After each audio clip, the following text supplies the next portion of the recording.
ఒక భక్తి గల కుటుంబం. ఈ భక్తి గల కుటుంబంలో ఎవరెవరు ఉన్నారు తెలుసా? మార్తా, మరియా, లాజరు. ఈ భక్తి గల కుటుంబం లూకా సువార్త 10వ అధ్యాయం 38 నుండి 42 వరకు చూస్తే, మార్తా తన ఇంట యేసుక్రీస్తు ప్రభుని చేర్చుకుంది. ఆ కుటుంబంలో ఎన్నో అప్ అండ్ డౌన్స్ అప్పటికే ఉన్నాయి. అక్కడ చూస్తే మార్తలో తొందర ఉంది, కలవరం ఉంది, విచారం ఉంది. ఆమె పరిచర్య చేస్తూనే ఉంది. ఎన్నో రకాలైన అప్ అండ్ డౌన్స్ మధ్యన ఆమె పరిచర్య చేస్తా ఉంది. అలాంటి కుటుంబంలో దేవుని యొక్క కనికరం ఆ ఇంటి మీద ఉండడం మనం చూస్తాం. యోహాను సువార్త 12వ అధ్యాయంలోకి వచ్చేసరికి ఒక పరిపూర్ణమైన భక్తి గల కుటుంబం. ఇక్కడికి వచ్చేసరికి వారిలో ఏ లోపం గాని, ఏ పరిస్థితులు గాని లేదు. 11వ అధ్యాయంలో చూస్తే ఎన్నో కష్టాలు, ఎన్నో పోరాటాలు, ఎన్నో నిరాశ, నిస్పృహలు. 12వ అధ్యాయానికి వస్తే ప్రభుని మహిమపరచగలిగినంత ఒక పరిపూర్ణమైన భక్తి గల కుటుంబాన్ని మనం చూస్తాం. 11లో కష్టము, 12లో గొప్ప ఆదరణ, గొప్ప సంతోషం, ఆనందం. జీవితాంతం కష్టము, కన్నీరు, బాధలే ఉండవు. భక్తి గల సహవాసం ఎలాగుండాలంటే అందరిలో ఒకే లక్షణాలు లేవు. ముగ్గురులో 3 రకాలైన అవసరమైంది దేవుని పరిచర్య. 11వ అధ్యాయం 1వ వచనంలో చూస్తే,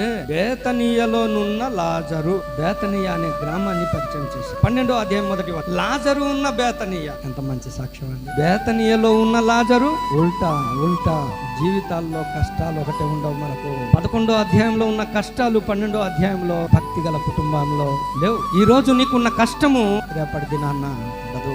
లాజర్ ఎలా మారిపోయారు తెలుసా? కొంతమంది ఆ ఊర్లో ఉన్నారు, తమ వారిని విడిచి వారిని బట్టి కొంతమంది యేసు ప్రభు దగ్గరికి వచ్చిన అనుభవాలు. మార్తా ఉపచారం చేసే బిడ్డ. లూకా సువార్తలో ఉన్న పరిస్థితులు, లూకా 10వ అధ్యాయంలో ఉన్న పరిస్థితులు 12వ అధ్యాయంలో మార్తలో లేదు. ఒక పరిపూర్ణమైన ఉపచారం. ఈ ఉపచారములో దేవుడు మెచ్చుకొని ప్రేమ అనే లక్షణం ఉంది. మరియా యొక్క ఒక విలువైన సమర్పణ కలిగిన ఆరాధన ఉంది. ఎంత మంచి కుటుంబం అండి, ఎంత మంచి సహవాసం దేవుని బిడ్డలారా. సహవాసంలో దేవునికి మహిమ ఎప్పుడు తెలుసా? సాక్ష్యం కలిగిన వ్యక్తులు లేపబడినప్పుడు. శ్రేష్టమైన విలువైన వాటితో దేవుని అర్పించే సమర్పణ కలిగిన కుటుంబాలు.